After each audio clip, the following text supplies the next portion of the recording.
This is a MOSFET, and inside there's just a tiny piece of semiconductor. But these components are so important and we find them everywhere. MOSFETs look something like this. They come in many shapes and sizes. They are represented with symbols like these in engineering drawings. I'll explain those later in the video. MOSFETs have 3 pin terminals, and we call them the gate, drain, and source. Sometimes these terminals are in a different order, but we can check that on the manufacturer's datasheet, and you can find that online using the part number which is printed on the front of the component. I want you to imagine water flowing through a pipe. We can block the flow with a disc. There is a hole in one side of the disc, so if we slide the disc across, we can let water flow again. The disc is spring-loaded, and so it is normally closed.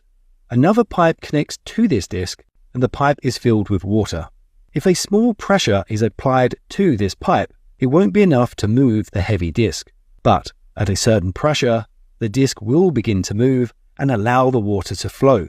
As we increase the pressure, the disc fully slides across and the water can fully flow. But if we remove the pressure, the gate closes and the flow of water stops. This is basically how the MOSFET works.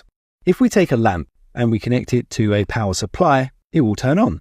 If we insert a switch, we can manually control this. If we insert a MOSFET between the drain and source pins, the lamp will remain off until we apply a voltage to the gate pin. And that means we can use a controller or sensor to turn the lamp on automatically.